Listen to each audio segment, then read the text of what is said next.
refer to as mental toughness, right? Mental toughness is the ability to overcome emotions to achieve a result. Okay? So overcoming that emotion on, I felt like I was felt and I deserved it.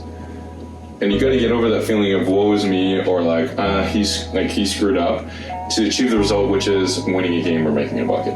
Then I can get rid of that factor, and then you don't have to coach in the game in a moment, be like, now I got to manage your feelings. So no, you have the mental toughness to get over that on your own, and I can now figure out strategically what other stuff to do, rather than me managing you because you're complaining of a foul call, and you're complaining because you got called for 3 travels. Now I'm going to be more of a psychotherapist for you first, rather than being a best. Sidestepping back to basketball, I'm kind of interested in how can you tell early if a kid's going to be special? You can't at all. There's no way. No, but you can say so again, as much as we don't talk about specific players, but the ones we're talking about, like Ryan and Stefan and even Max to a certain, it's there's just indicators that they have a possibility to grow, because let me tell you a story. Luis Scola, remember when he was playing for the Raptors? So his son actually played for the SBA when I was coaching, and he was in the tryouts, and he was in the stands. I don't think anybody really knew who he was, and I knew. He also doesn't look like a hooper. He's but he's huge. Oh yeah. So he looks like a massive version of Snape from Harry Potter. So I go up to him and I'm hey, and I recognize him, introduce myself. What's going on? No, I did not. I sat down with him and asked him a few questions. But if you had to think about, so again, he's been on the national team, obviously played in the NBA. But one of the questions I asked him is so when did you actually start playing basketball or being serious about it? So how old do you think he was? I'm gonna guess he was old. I'm gonna guess he was 15. I'm going with 3. Perfect. He said he didn't really start doing basketball really serious about it until he was 16. Damn. Okay. And it's funny you say old, but older when we think about people that these days start at 3 literally and train for the rest of their lives. So when your question, I was the one that started at 3. He's the one that started at the older age. So right. So when you ask when someone's special, it's it's not. There's so many different factors, but as we talk about, one, you can't teach height. So if someone's going to be 7 feet tall, I have a couple kids now, they're in grade 8, they're 6'4", 170 pounds, they're in grade 8, being okay. So, but there's no guarantee. There's a lot of 6'4", 180-pound 8th graders that end up being great salespeople at marketing programs. All right. He played professional basketball. He peaked really. He played professional basketball. That doesn't count. He made that sound simple. And the idea is that again, you don't know where people end up, and it is so long. And to me, one of the worst things you can give it's oh, you have so much potential. I mean, I don't know, that seems like a death sentence right there. You have the potential. It's no, but as you get older, you figure out it's again.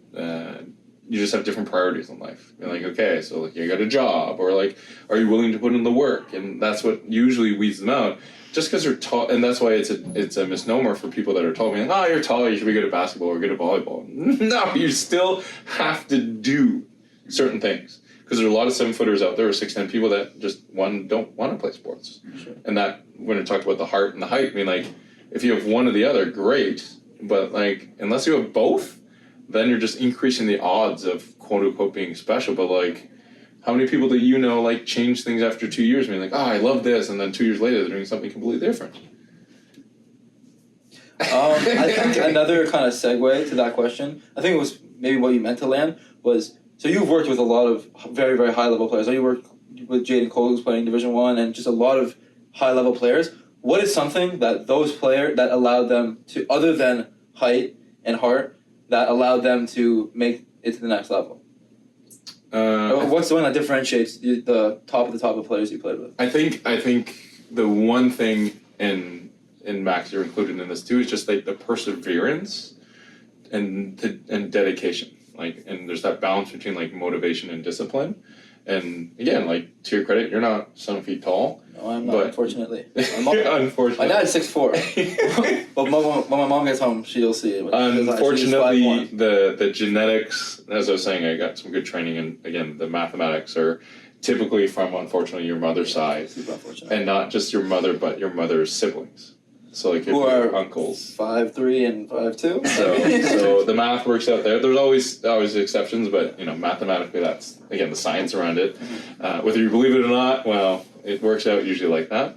But yeah, like if some of these players, they just they do the things that nobody sees. Like nobody sees the number of hours that you're training or in the weight room or when you're with Jake and training and putting shots up or doing stuff on your own in your basement or like literally dribbling the ball to school and back or whatever. I literally went to my sister's basketball practice. She plays for NRBA just to like get in the gym because there are 2 hours of gym time and the girls are in the off season. My uncle is the assistant coach and so he still has access to the gym and like those are the things that I feel like people aren't doing. It's just like going to literally on the corner of Jane and Finch to a elementary school just to get in the gym for 2 hours just because like that's an opportunity that's been. So there's I've heard these stories even about Jalen Brunson where his dad was a coach at I forget whatever college, university, and it's like state of the art facility and like air conditioning, and he would make Jalen Brunson go out in the searing heat to some blacktop and like train out there. Yeah.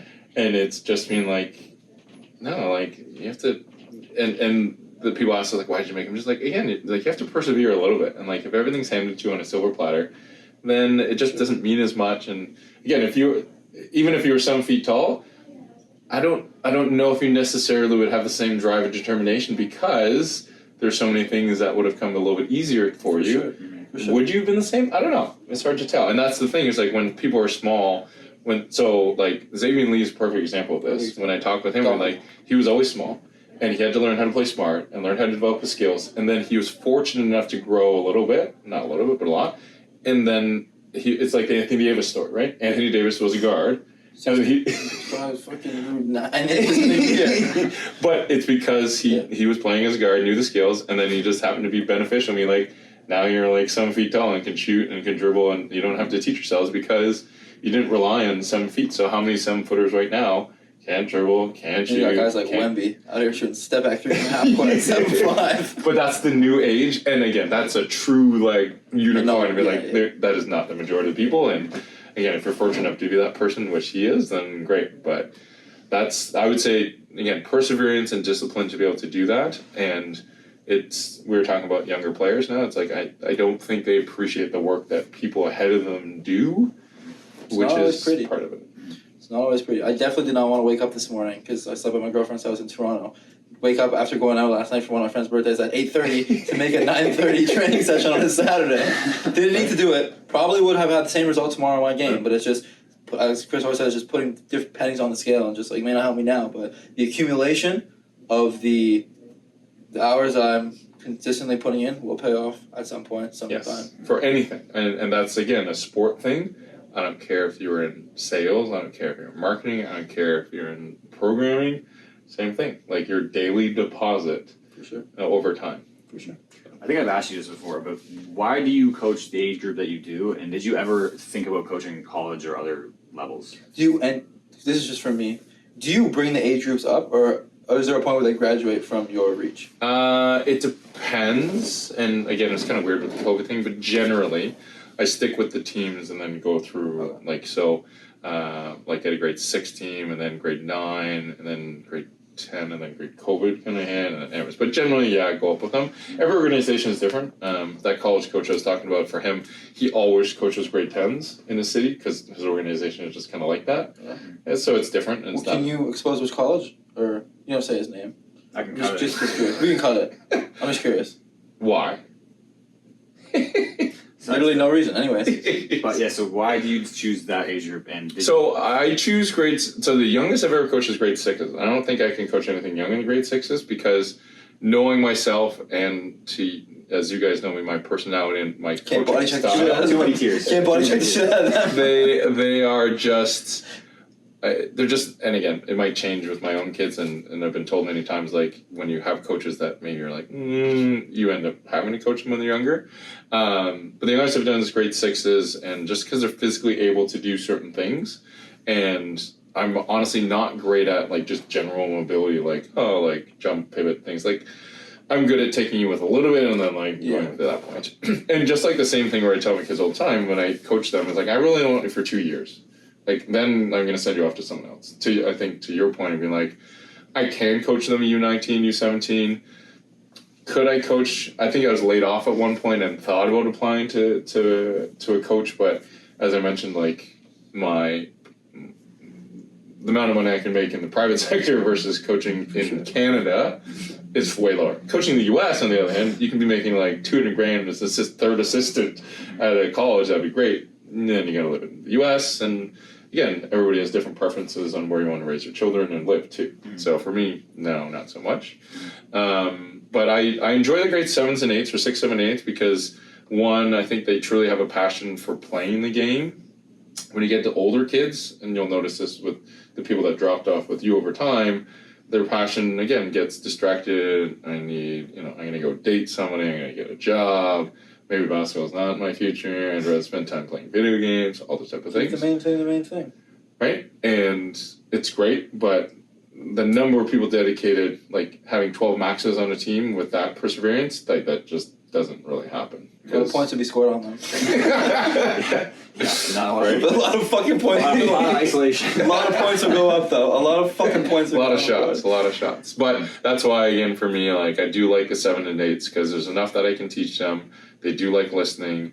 9s and 10s I have now, and I'll probably stay with them because there's a few players from my perspective I think that have a possibility to do playing post-secondary, and if they really, really want to do it, then I honestly just do the team for those particular players. They can't, like, if I'm matching a team, like, he really wants it, is going to dedicate it, then yeah, great. So, like, even for and then focusing more on those players as I get older. But for me, yeah, the 7s and 8s is kind of refreshing because after dealing with teenagers and attitude, it's refreshing to have people that actually want You can also, like, Chris always talks about, like, project players, but, like, in the sense of every kid at a grade 8 is a project.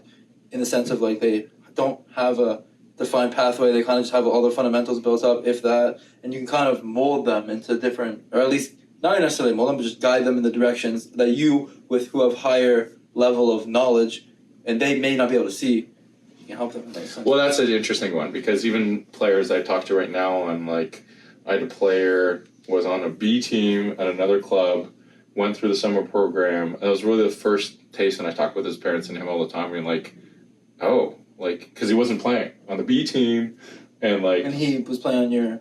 No, like, this is before, on the summer thing, and the summer thing was the first time he was, like, exposed to maybe, like, I don't know, whatever to call it, like, higher level play or coaching or whatever it is, and I'm just like, yeah, no, like, it said he's playing up and, doing well, and I'd be like, oh, like, he's actually pretty good at basketball, and those are the ones that are kind of neat for me. I mean, like, again, you don't know what you don't know, and saying, like, look, here's a path towards it. Here's some things you need to do, rather than people that think that, quote unquote, they're elite in grade 8. And that it's interesting talking to parents, being like, you do know in 4 years, like, maybe an example for you. Has anybody asked me, like, hey, so who did you play for in grade 8, and what was your record, and like, how many titles did you win in grade 8?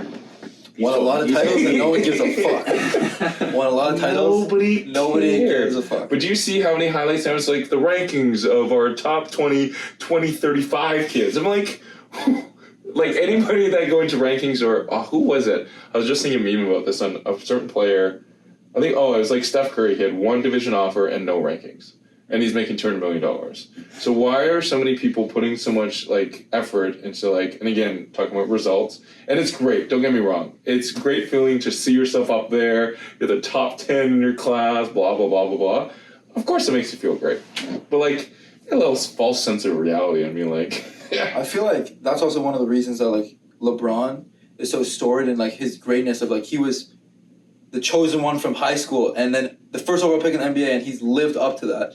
And it's just like, it's so hard to do. Yeah. It's so hard to be the top spot for so long. I mean, you look like Elijah Fisher. I don't know personally, but he was the biggest of big dogs for a long time. But like at the end of the day, people match up to your physicality, and he's a Division I basketball player. No knock on him. He's gonna play professionally somewhere, but he's not a top dog anymore in class of 2020. I mean, people who are top dogs of our age are now making millions of dollars in the league, right? And so it's like those rankings again. That's why it's almost a blessing and a curse if you are drafted overall number 1. Like, how many of those overall number 1 draft picks? And you always see this again. Hindsight is 2020. Like, who was it?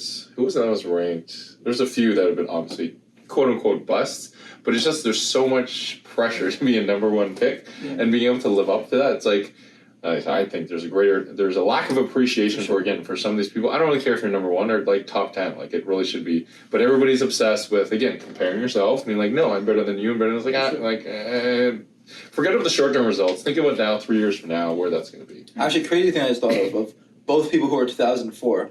When we were in grade 10, Elijah Fisher was the number one player in the world for 2004s, and now the number one player in the world for 2004s is Victor Wembanyama. And so if you look at the... Is that it? I honestly don't even know. But Victor 2004, yeah. That's crazy. Or maybe 2005, or I think maybe either way, 2005, but either way, like, there is someone who just... maybe it was... Okay, if it was not Victor, then it's Paulo Banchero. Then it's Paulo, who's now an NBA All-Star and just led a team to the playoffs. And it's like...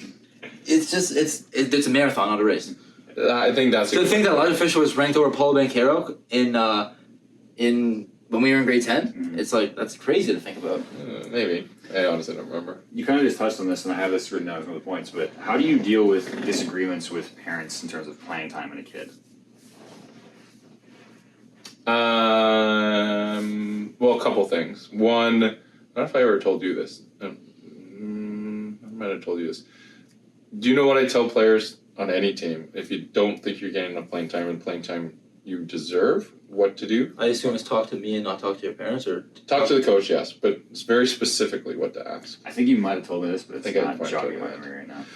So the way I coach kids for my own team, I said, look, if you think you need more playing time, this is what you do to me, and honestly, any other team you play for. You go, and again, with respect, you talk to your coach, and then, coach, what do I need to do to get more playing time? Very specific. What do I need to do to get more playing time? And two things will happen. One, your coach is going to tell you, I need you to be better on defense. I need you to rebound the ball. I need you to make better ideas in transition. I need you to stop jacking up threes with whatever the details are. Then you know exactly what it is. Mm-hmm. And when you have specific things, so Max came to me and I gave him 5 things to do. And if you fix all those 5 things, right, in whatever course of the game, things like that too, then, and your playing time doesn't go up over the course of not just one game, but over time, and like you're consistently playing defense and rebounding and not jacking up threes from the corner or whatever it is, and you're still not getting playing time, you go back to the coach and the same thing, and coach, what do I need to do to get more playing time? And maybe he has 5 different things. You're like, okay, good, you fixed all those things, but now like you're just terrible in the paint, you can't defend or whatever it is. Then you can have more ideas. That's one way to go. I would guess on most coaches, for anybody out there, or most players when they ask their coach, some of them will have no response for you. Or they'll say, hey, I just kind of need you to be better, or something like that too. Mm-hmm. And then that should clue into you a little bit on who you're dealing with. Yeah, you might not be in the right spot. Right? Because if a coach can't tell you the specific things, the reasons why you're not playing, then you got to ask yourself, I mean, like, okay, so then, like, one, there's literally nothing in my control. Like, you have any control, rebound. I'm not saying you don't do these things, but rebounding, hitting your threes, all those type of things. And if you don't do them, fine. And then now you know exactly why you're not playing, and there's nothing wrong there. And that's where the communication and trusting exactly what your coach is telling you is the truth. And not just being like, oh, I just missed you. I'll give you an example. I had a game, and this was like grade 7s, and we're playing blah, blah, blah, blah, blah. And the kid came up to me, and again, I coached him, but said, Coach, didn't say the right words, but it doesn't matter. It's like, Coach, why didn't I play in the 4th quarter? And I thought back, and honestly, I forgot about you. Like, that was what truth was to me. Like, and I said, so for next time, like, when everybody else goes out there and you're sitting at the end of the bench, like, move up. Literally move up, because I would, like, in my mind, I was just going through, like, next one here, like, great.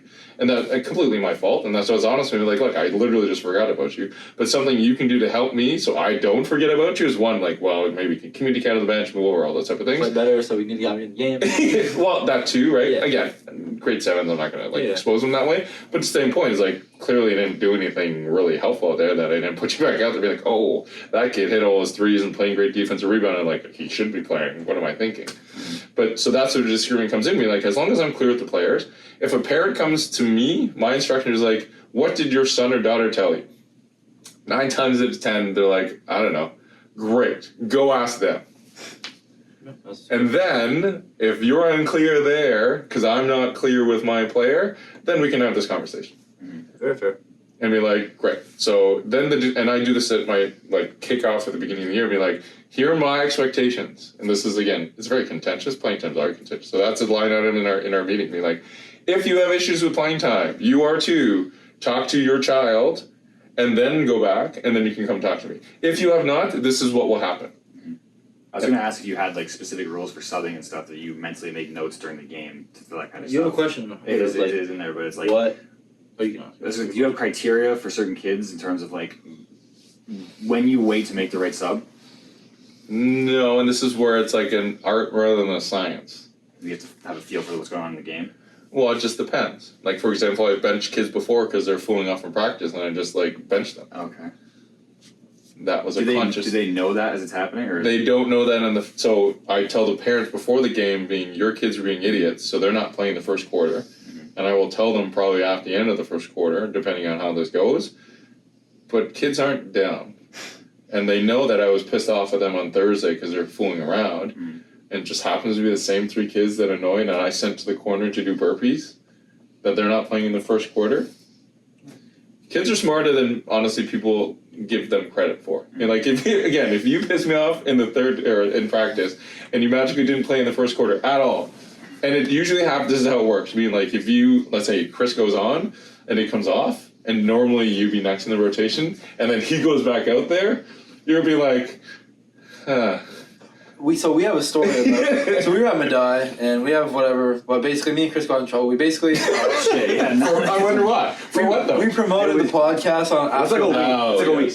Yeah. First of all, it was my fault, but also so we have a group chat of like the entire team, and we just got blown out by like a town rival. Yes, I think I remember A this. 20-point town rival, and then so I was in his room with Joe Veal, the other kid, and we were going back. PTSD thing about this. Yeah, and we were all going back and forth like, yo, It's so dumb. we were all going back and forth like, yo, is it bad to post the podcast? Because everyone after the game was like laughing. And We just figured out, because it was an earlier game, so we had time after, and we just figured out how to put visual to the sound. And so we were excited about it. And everyone after the game wasn't like super butthurt, but we didn't really look at the coach, so everyone wasn't really like super mad. We didn't really like take in what Coach Ack was probably feeling at the time. So we went back to the room with a kid who's not super smart in Joe Veal, and Joe Veal was like, you should post it, it'll probably be fine. So then he posted, hey, check out the podcast, all caps, post it. Not all caps, they're crazy, but I sent it to the group There's an chat. exclamation point. And Joe Veal was the only one that liked it.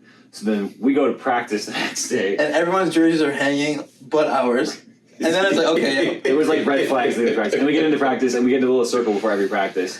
And we usually do like a chant, and then we go into the practice. So we get into the circle, and then Coach Hack just stops, and everyone just starts looking at us. and it's like, Chris and Max will not be joining us today. Because they said post podcast. Okay, And then he pulled up, that checks out. Okay, that makes sense. and then he pulled a clip of me saying that practice was what did I say in the podcast? Stupid. Oh, no. It was something like dumb. it was Oh, surviving, not thriving. Sometimes I say it was in college basketball, surviving, not thriving. He's like, you're not thriving, and then he's like, you guys just need to get out. And we kind of started panicking. We're like, yo, this is not We good. sat in the locker room for an hour, like, what the hell do we do? And then we ended up, like, individually going the next day, apologizing, explaining the situation, how we were sorry, it won't happen again. Obviously, we care about the team, and whatever John thought it was separate, but next time, and I still, to this day, will never send a link to the team group chat about our podcast on the day we have a game.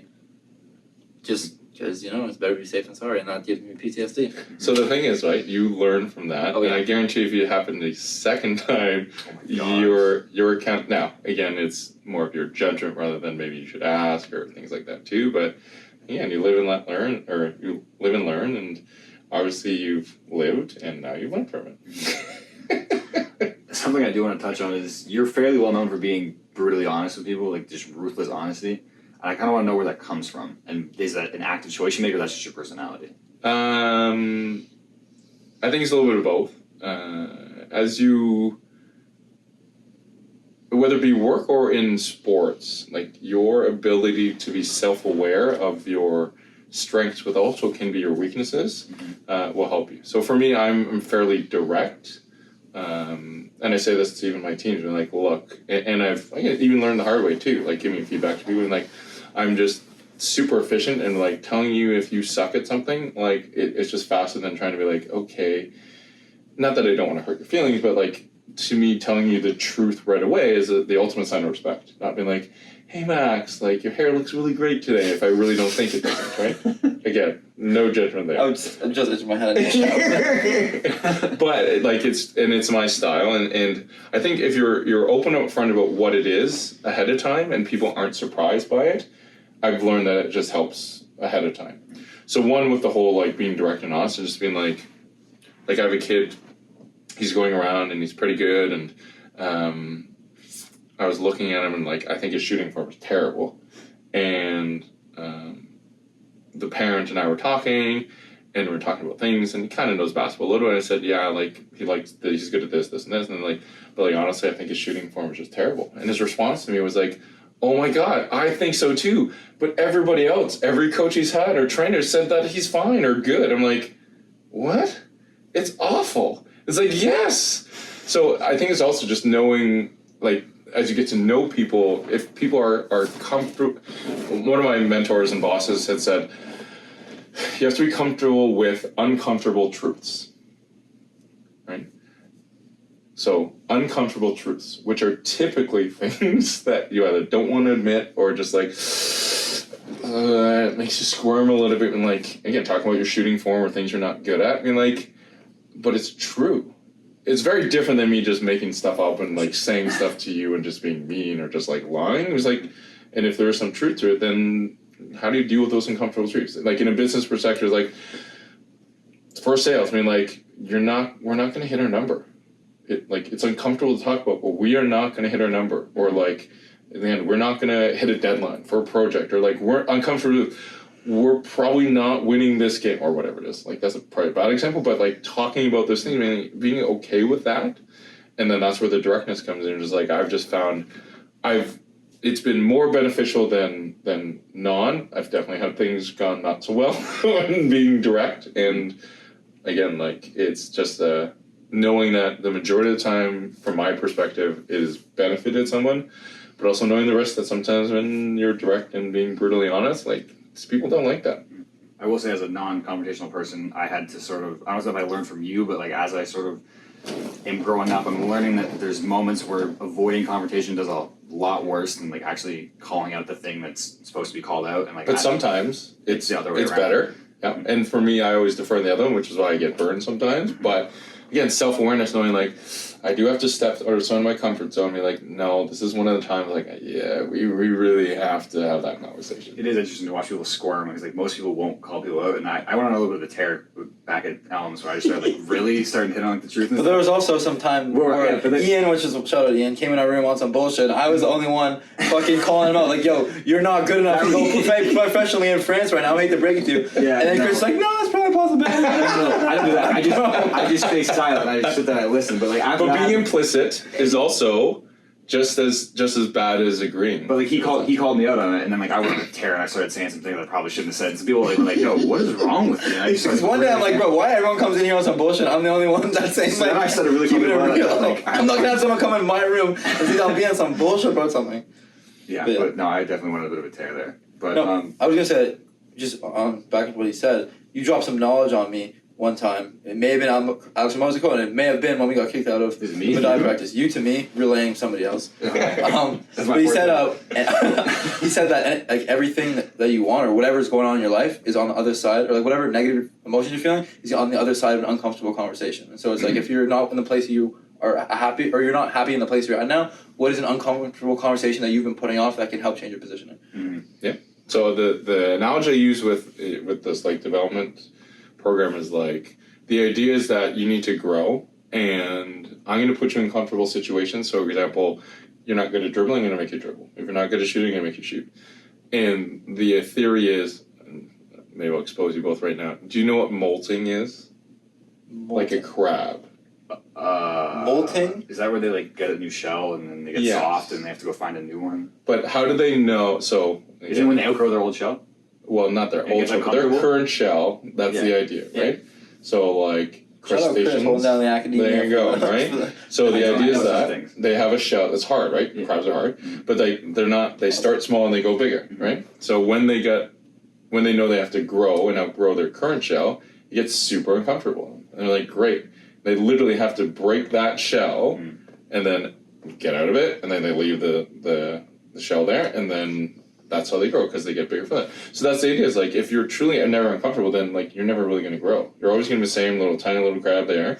So if you want to grow, then you're going to have to get it slightly uncomfortable, because that growth causes you to leave that basically old version of yourself, like a grade 8 version, your grade 9 version, basketball player, or as a marketing person or a salesperson, and growing out of it. And that's the only way. And that's a sign of, as a general statement, growth. It's also not good to be just always comfortable just for the sake of being comfortable, but if it's in, as an analogy, in the purpose of growth, then like that is how you know that you're probably in a good spot. And even though it's uncomfortable, it's making you better, and on, like you said, on the other side of those uncomfortable feelings, conversations. I will say, before we move on to the next piece here, with the podcast in specific, you've been one of the only people that will call us out on if we do something wrong. Like, I send it to so many people, and they're always like, "It's great, it's amazing." I was like, "What would you change?" You and my mom. Even like, I was like, "So great." It's like, but you need. I've learned to value, like, you need that person who's not going to protect your feelings, because like there's things that are, it's not perfect. They can't be perfect, and you need someone to call out those things so that I can get better. Yeah. And I've seen that happen in multiple areas of my life. I feel like a lot of people just like, I mean, okay, you see like so many podcasts, but like how many people you know that really have a podcast? Really, like we posted 70 episodes. A lot of people admire what we're doing, and so like they'll say, hear what we say, and won't actually give us constructive criticism on how. But also, like a lot of people maybe don't know how to make it better or anything like that. So I do appreciate your brutally honest feedback. My mom sends me paragraph essays, basically telling me to shut the fuck up in a nutshell. I think it's a good balance, right? And that's where, again, self-awareness for myself is knowing that if I'm a direct person and I'm hypercritical on things, you do have to have that other piece, because it's just human nature, right? Like, you do need a little bit of pick me, because if you're constantly getting just like beaten down, like, unless we went to Madai. right? You do need to have a little balance there too. So it is, again, we talked about leadership and how it's like, so you'll create kind of that environment, or you're leading in a certain way. But, and again, self-awareness, even as a basketball player, as a coach, knowing that, and how do you balance that out? And that's where assistants come in, or like the team that you're building. I mean, like, it's like, and as much as it's not necessarily good cop, bad cop, but there does have to be a little bit of a yin and a yang, and like balance between these two, because if everybody's just like on you the entire time, like, it's more mentally draining. And I'm sure you've experienced this too. And I've talked to many players that are playing post-secondary now. It's like, it's not really the game that changes or is the difficult part. It is the way you're approaching it on, and again, talking to different coaches on, like, you're basically going from maybe the number one person on your team to then it's almost like starting high school again too, right? It's like you're bottom of the barrel unless you're super, super good, which you might be. And like, and not being disappointed on, let's say it's your first year at a college and not playing your first year. And I think it's interesting, the number of conversations I have with many different players, that is a consistent theme on, it's just the mental shift from going from your whatever 19U team or 18U team, you're dropping 20 a game, but you got to remember, now you're at the next echelon where you're with the other players that are dropping 20 a game and doing these things, and then now you're again refining it. I agree with that. I think it's just like but also like goes full circle to what we were talking about at the beginning of like the dopamine. Like, you're used to getting that consistent dopamine influx of, I had 20. Yeah. Everyone's telling me I'm so good, and now like I'm not shit. And now you really go back to full circle with your career of like, you go back to more humble beginnings of like, you hit a 3-pointer in practice. Now you're like that. Now you're like, you're happy if you take little wins, and you learn to like, I guess, put emphasis and be more grateful for the littler things. Yeah, it's hard because again, like, who wants to go it's from hard to go from 4 points? I mean, like, well, but you're if you always compare yourself to the people ahead of you, it is good to motivate you, but also you have to remember that you're so much further than the people behind you as well. And using that as the fuel to continue to go, because not everybody can be a 20. If everybody on the team could score 20 points, every game would be 2,000 to like 1,500. And that just doesn't work. So how do you refine what you're good at? And I think advice from college players have also said is like, focus on the things you're good at first and just be really, really good at that. And you cannot be good at everything as the higher you go. And this is with any skill, like in work and like for your internship, is like, there's a reason why someone's in accounting, there's a reason why someone's in HR, there's a reason why someone's in marketing, there's a reason why someone's in sales. If everybody could be good at everything, then we wouldn't have that, and like everybody would be making millions of dollars. I feel like the off season for me is really relieving in that sense. Cause obviously I'm in my first year actually playing on the court. Not one of the better players on the team. Humbly admit that. And in the off season, like you come home and finding good competition is a lot harder. And so as I'm trying to seek out, I'm obviously playing the highest level of this summer league. I'm going to play in the University of Toronto Summer League against pros. But mostly I'm playing, if I'm going to JC, I play with guys or I'm going to training. And it really shows like how far you've come. Yes. Because now I'm used to being every single day in the gym with a lot of guys who are better than me, older than me, stronger than me, been there, more experienced than me. And now I come home and although I am trying to find equal level or even higher level of competition to push me as much as I can, the fact that I'm going to find that consistently is pretty rare. And so I'm playing against, it just shows how far I've come year to year.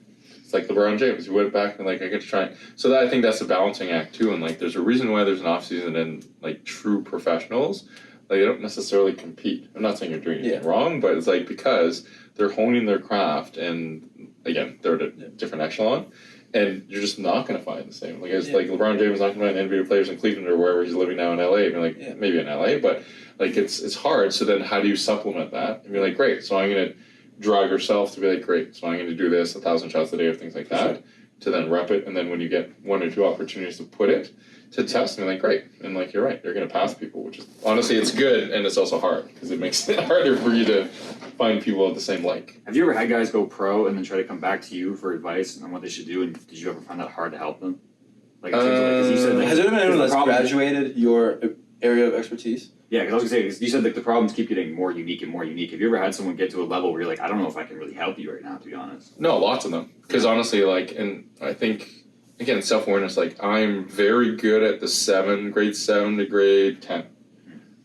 And I honestly, I don't want, not that I don't want to deal with the, like, 11, 12 and, like, like, recruiting stuff like that.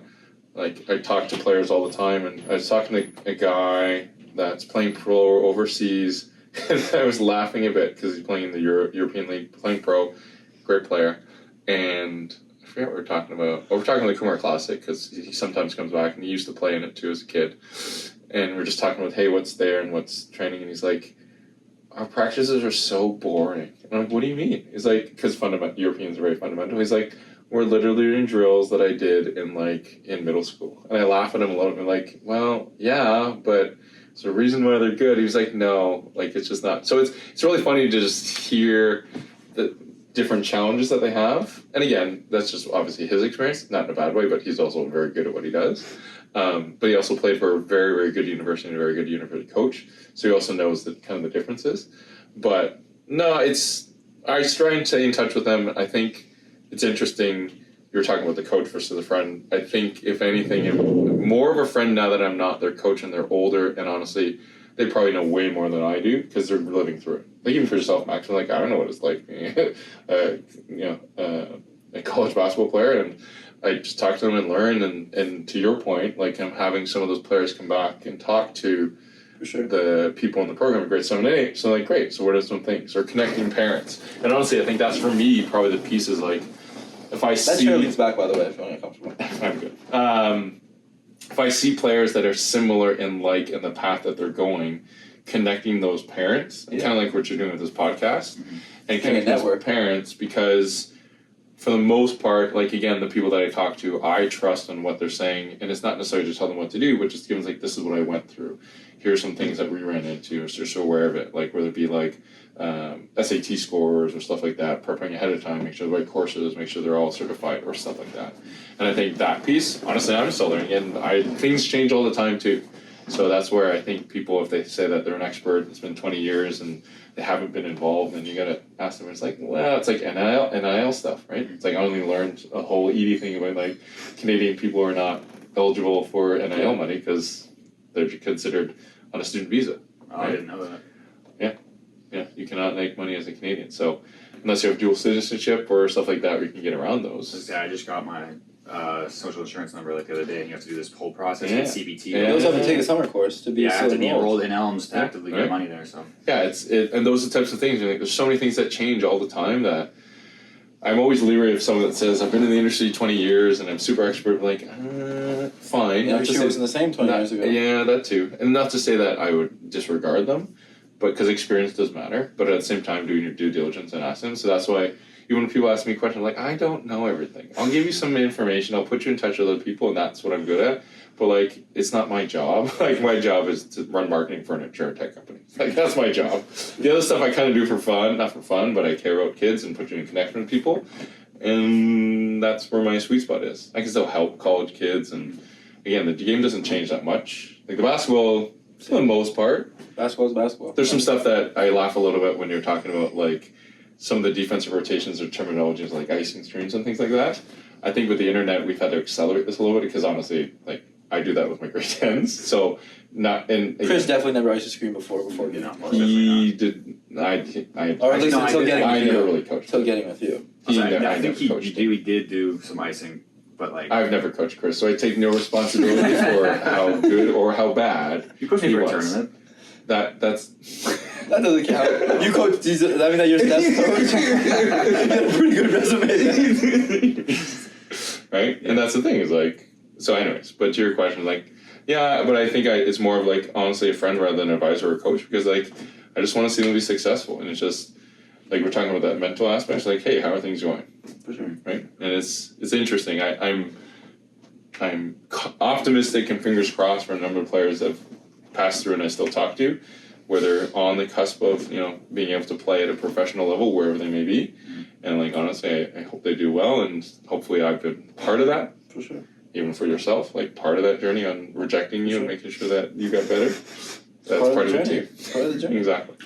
I'm gonna preface the next piece by saying, like, I think it's gonna be interesting for Miles, Richie, and like maybe a few other people that know me, which is what were my strengths and weaknesses as a player. It's actually interesting because we've done this for me. And With now like it's South Hall and like because obviously I played this year and Chris did it. Now this is actually cool for me to sit in and listen and see how Chris was like as a young hooper. Well, he's like not even a young hooper. He had like a year, and like I saw him once in tryouts. But was he ass or was he like? He was I thought not. I was He was frying. not great. He thought he was frying. He was not great. For the record, if you were frying, then the coach would have been like, "I want that guy." You were not. You were not. I want to talk to Jacob Roden. Have we talked about this story or no? No, I don't know. And like how did you think tryouts went for you? I thought me and Jacob Roden were like LeBron. I don't. Who I thought we were cares? Like, killing. so, but are you like Michael Jordan? You're Scottie Pippen, just like because Jacob was doing really well. Like you did really well. Jacob's a hooper. We're actually so Jacob's on my team for probably this summer. It's actually, Oh, nice. It's me, Rudnick, Jacob. You know who Alex Semenov is? He's playing for Algoma. You know who Evan Bensky is? He played like high level rep. He's not playing college, but like 6'6". Nice. Elijah Petrosian, who played with me in Alex at AOA. Mhm. Mark Poner, who plays at Conestoga. Yes. We have a very, very good Brody team. Yeah. And so Again, so this is that a false sense of security? Like, so if Jacob wasn't there, were you still going to be frying? I don't know. I just thought me and him were killing together. That's what I thought was But happening. why does it? So this is interesting. People think that in tryouts, being like, if you score 20, like you automatically make the team. That's Yes, you can the score impression I was buckets. under, I'm not gonna lie. Huh? That's the impression I was under as a kid coming from 8, and I thought for sure. Probably because like you see on social media. yeah, or even before that because he's kind of old. But like the idea is like in a tryouts, like what are you doing? But like a coach's responsibility is not necessarily to pick like the 10, 20-point scores. Like you're picking a team. So the reasons why you weren't on the Raiders because again you weren't as good as Jacob, right? So Jacob was there and locked in, be like, great. So like I don't need another Jacob. So what else do I need? So there was like a 6'8" huge forward dude that was being put on the list in consideration because he could do something you can't do, which would be move someone around and be 6'8" and like a behemoth. Be 6'8". You can't do that. You can't do that. So that's the reason why you weren't on the list because like if I was looking to build a team, you're like, okay, there too. But one of the things for me, at least in the tryouts, and you learn this over time, is just saying like, even though again you thought you were frying, you weren't. So like that's a different story. Be like great, but like you were doing some of the right things on whether you were attacking the basket or looking to score the basketball and making your layups probably. But like nobody keeps points in tryouts. Like nobody cares, or causing the defense to collapse or having some type of skill. Be like, there's kind of something there. Right? And then that was the debate with me and the coach on being like, look, have you thought about this kid over here? And he's like, no. I'm like, okay, well, think about that and think about the balance and being like what you would do with these type of players and how they fit together and things like that too. So like for Chris, he had some type of shot. He would hit, a couple threes here and there. So there's something to work with.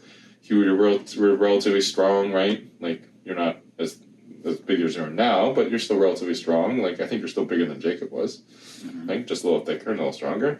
And then, again, you can get to the rim and, like, you would be somewhat useful. So, like, those are the things in the tryouts that sit out. And that's why I'm like, you should probably take a look at this and do a comparison on these other players. And, like, what can you actually do with this? And, like, the style of play, you're talking about coaches. I mean, like, if you want to play a run and gun, like, you can't do that with, like, a Simbular. Yeah. So, like, he is some feet tall, but you aren't running and gunning with Simbular because he's not making it back in transition. Not his fault, but it's a different type of game. If you're going to play a post-up, walk the ball up, then yes, get you a Simbular, put him down in the post, play it there, and do some type of action.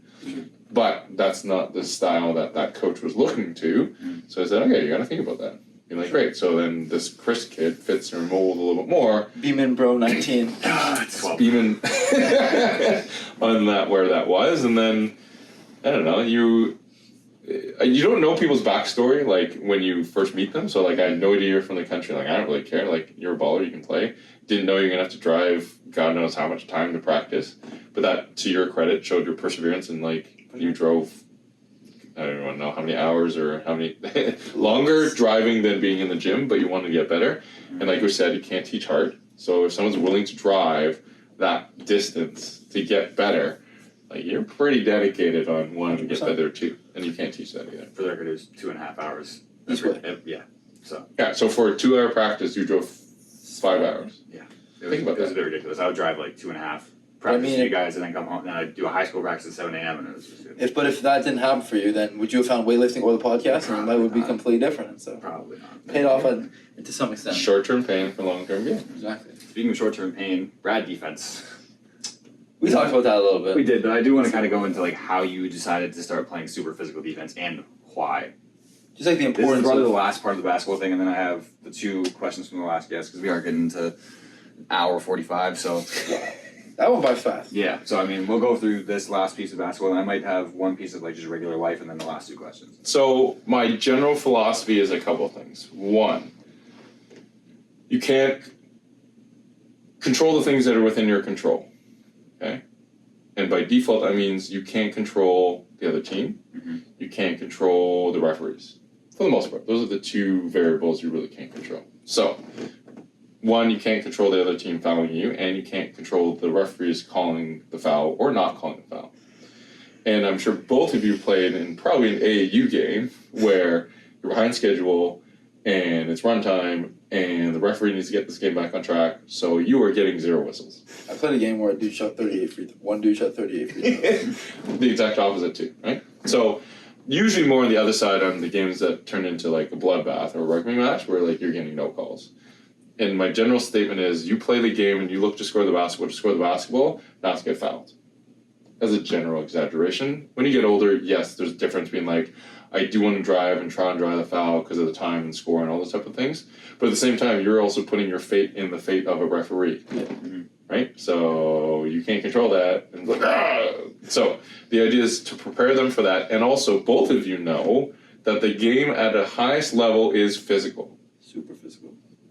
Like, and I preach this, basketball is a physical contact sport. It is not volleyball. There's no net in between you two, or tennis.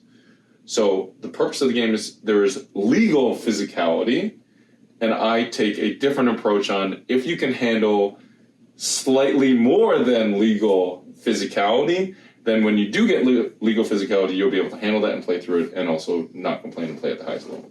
Take progressive overload in the weight room. Exactly, right? And the idea is that if you can learn that at a younger age, then like how many of your teammates still whine about foul calls? All of them. Maybe not all of them. Maybe not all of them, but there. TC definitely doesn't give a shit. There's been times where coach like pull her on the side and it's like, stop bitching. Like, and then the next person who gets bitching from foul call gets kicked out of the gym. Well, it's no. Everybody thinks they don't get calls. There's never been everybody thinks they don't get calls. Great no call ref. Yeah. Nobody thinks there's never been a basketball game in history where someone went like, damn, we got so many calls today. The ref loved us. Never happened ever. So in that respect, I mean like, and this is where the mental part of the game really makes a difference, right? Because if you don't have, I refer to it as mental toughness, right? Mental toughness is the ability to overcome emotions to achieve a result. Okay? So overcoming that emotion on, I felt like I was fouled and I deserved it. And you got to get over that feeling of woe is me, or he screwed up, to achieve the result, which is winning a game or making a bucket. And when you can do that, and think about if you find a player on the other side that if you can get under his skin, right? Like again, that person is not able to overcome their emotions of feeling frustration or feeling sad or annoyed, and that's why they're not successful, right? Yeah. So same thing with the foul call. I mean, if you don't get 1 or 2 foul calls, I mean, great. So and if you can only score at the foul line, then are you really a basketball player? No. So the idea around the premise on, for me, training the physical, because then what that does is that then I can get rid of that factor, and then you don't have to coach in the game in a moment, be like, now I'm going to manage your feelings. So no, you have the mental toughness to get over that on your own, and I can now figure out strategically what other stuff to do, rather than me managing you because you're complaining of a foul call and you're complaining because you got called for 3 travels. Now I'm going to be more of a psychotherapist for you first rather than being a basketball coach, right? And that's the thing that frustrates Coach Moore is if I have to do non-basketball things, you can sign up for that. But you kind of do as a coach, kind of. But the idea is that if the lessen the amount of that, then we can focus on okay, so we're not getting a lot of foul calls, so now we're going to go a 5-out. Or on defense, we're getting too many foul calls, great, we'll go to a zone. And then you just get over that fact. And that's a coach's responsibility to react and manage the referees. Your job is to go play. And that's the reason around, quote unquote, my defensive philosophy on how to do that contact. Leave it there. Then we can go to the...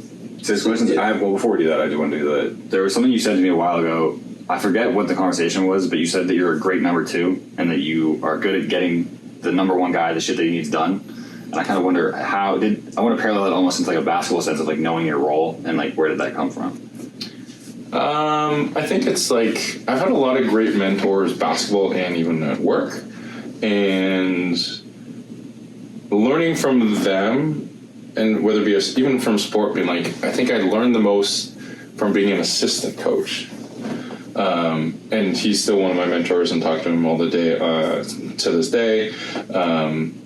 And other people in provinces, I've a mentor in Waterloo that got me started coaching. I have a good friend mentor in Guelph, in Toronto, and in Windsor, in Calgary, a good friend of mine. And so from that perspective, and nobody gets to when quote unquote number 1, being nobody gets to be a number 1 option, number 1 coach, number 1 employee right away. You have to make your way up to it. But it's also a little bit of recognition on time and place. It's for example, now it's no, I'm actually good at being a head coach, but I'd be a really good assistant coach as well. But number 2 is in work, I'm really good at my job, and I don't really want to be the VP or the president, because I don't need that right now, and I don't really want it because I got a young family, and I'd rather spend time with them than working 24/7. So I think it's also recognizing, again, self-awareness on where you are, what you like to do, and what you want to do, rather than there's nothing wrong. If someone wants to be head coach in NBA, yeah, you're gonna have to go down this path. I'm okay with that too. Sure. And just recognizing what you're good at, but also what complements your life. And you've mentioned this a little bit, where does basketball fit into your life, and those pieces as well. So people just get really focused on me. I want to be the number 1 draft pick. I want to be the number 1 this. There's also nothing necessarily wrong with being number 2. If not that you're settling for number 2, but recognizing that, yeah, I'm okay with that. Or even not settling, no, someone's just really good. LeBron James is number 1, and I'm okay being number 2 to LeBron James. And it's part of that self-awareness piece. I've noticed talking to certain kids, too, that they're so obsessed with being number 1 that you can get lost. And you could be way more valuable and an incredible number 2 if you just, took a little bit of an ego hit and just focused on that part of your game. Mm-hmm. Yeah. I've just noticed that talking to some kids. But I will say we have 2 questions from the last 2 out of 3 guests that we've had on the podcast in the last 2 weeks. And stockpiling them for you. What was that? And one of them is we totally didn't forget to ask anyone.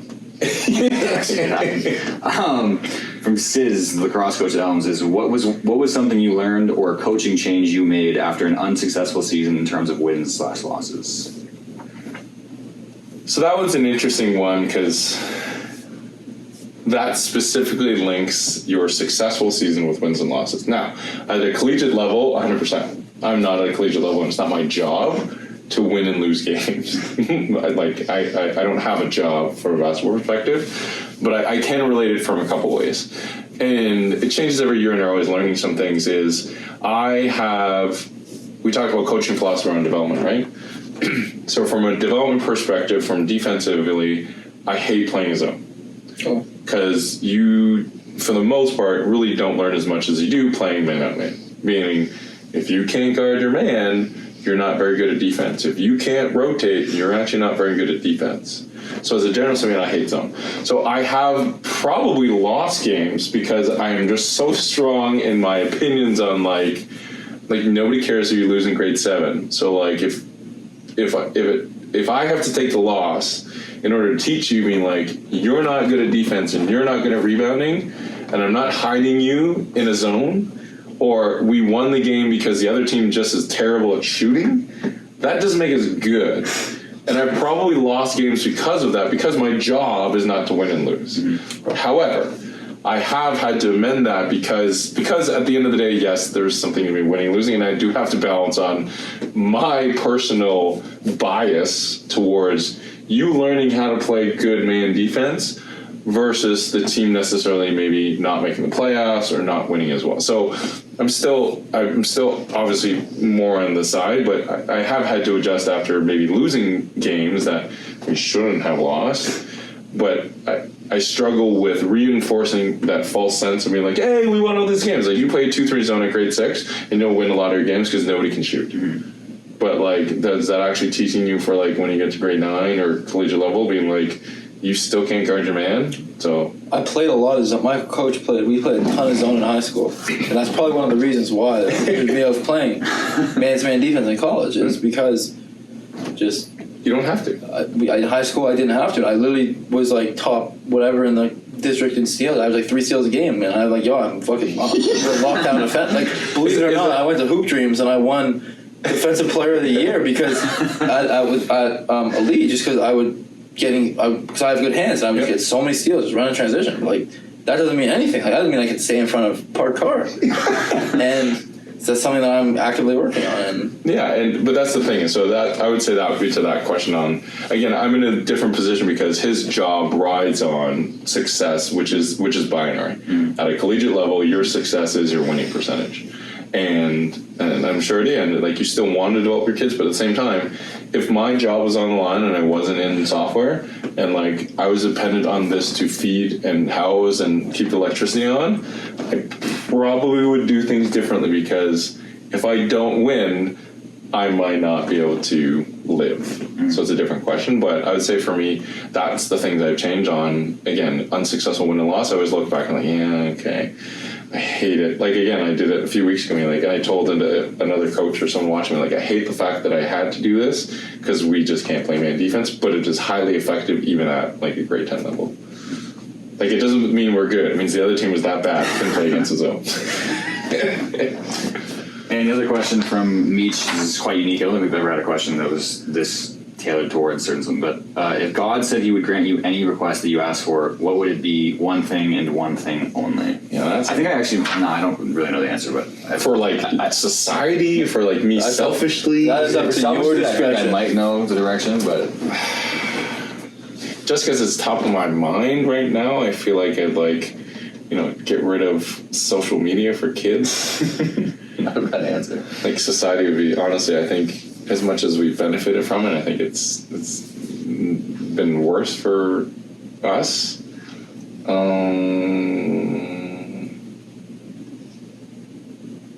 don't know. That's a tough one. Yeah, actually, it's still recording.